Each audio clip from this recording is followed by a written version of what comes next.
My brother slapped my son for dropping a glass. My mom said, "Don't worry, he's used to humiliation. Look who her mother is." Everyone laughed. But they didn't know their cruelty would be seen, and what came next. Pure karma. You hit my son, Derek. The room froze. Even the AC hum felt louder than the silence. I stood in the middle of my mother's outdated kitchen, heart pounding, while my son, Micah, pressed himself against my leg. He was shaking. He dropped a glass. I corrected him. Derek muttered, wiping his hand on his jeans like it was no big deal.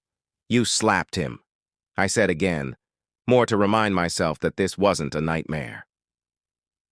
"You laid your hands on a 6-year-old. My mom didn't even look up from her recliner. "Don't worry, he's used to being embarrassed. Look who his father is." The laughter that followed, Rachel's smug snort, my Aunt Linda's soft chuckle, wasn't even surprising. They thought this was another day to humiliate me, another day where I'd let it slide. They didn't know they'd just handed me the match, and everything was about to burn. Who I am. Names: Jordan Thomas. I'm 31. I work construction. Full-time when there's work, part-time when there isn't. I've been the punching bag, the black sheep, the what man who couldn't hold his marriage. And now, apparently, a bad father too. My ex left me 4 years ago. She said I was too emotionally distant. Maybe I was. Grief does that. But I fought for Micah with everything I had. Even when my own family stood on the other side of that courtroom with her, painting me like a failure, I buried that betrayal until today. The family and the knives in my back. Derek, 35, big brother, firefighter, big mouth, short fuse, the real man of the family. Once emptied my savings while I was in the hospital, said it was an emergency. Rachel, 33, my sister, knows how to wound with a smile. Told CPS I had anger issues during the custody hearing. She teaches yoga and calls herself an empath. Mom, Cheryl Thomas, 59, built her identity around being a strong single mom. Thinks therapy is for weak people and affection is manipulation. Aunt Linda, 62, lives with mom, stays quiet, nods along with whoever's louder. Micah, 6, my boy, the reason I breathe. The only person in this house who's never made me feel like I wasn't enough. "You always make everything bigger than it is," Rachel said. "A slap isn't abuse, Jordan. It's parenting."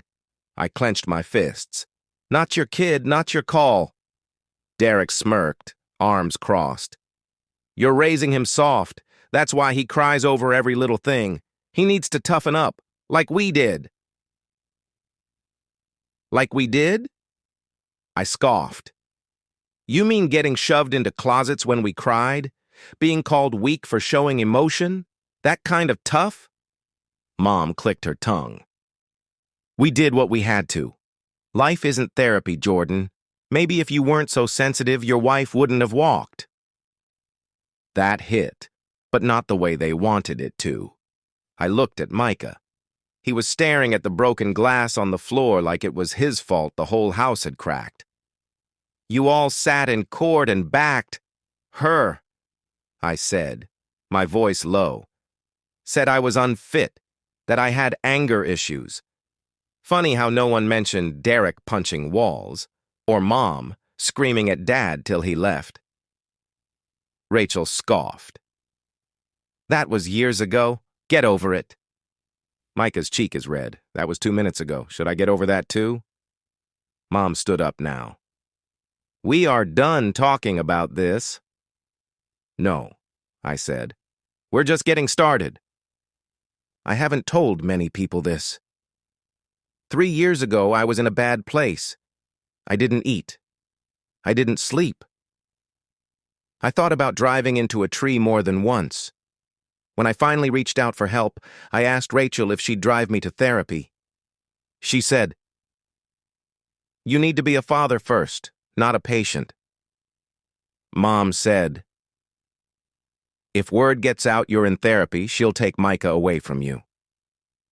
So I stayed silent. I got better on my own, but I never forgot how they shamed me for trying to heal. And now, I wasn't healing in private anymore. I didn't bring a flash drive. I didn't need it. I bought a house. A small 2-bedroom. Nothing fancy. But it's mine. I used the settlement from Dad's death. The money Mom lied and said went to bills. Turns out Dad had left something just for me in a locked account. Rachel's husband is the one who told me. He's a financial advisor. Thought I already knew. I didn't say anything. I waited, saved, planned. And today, in front of all of them, I said, Micah and I are moving out. The paperwork's done. Keys in my pocket.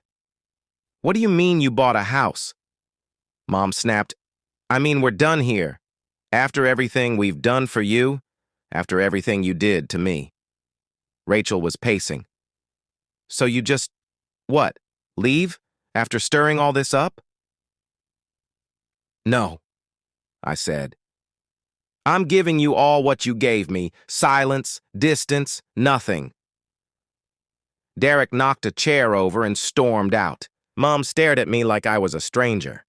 For the first time in my life, I think I was... You all finally hear me now? I said. Or do I need to say it with a moving truck? I packed that night. 1 suitcase, 1 backpack for Micah. I didn't cry. Not even when we pulled out of the driveway. It felt clean. As I buckled Micah into the car seat, he asked, Is it okay if I drop a glass in the new house? I smiled. Drop 10. We'll sweep it up together. Later, Rachel texted. Just 1 line.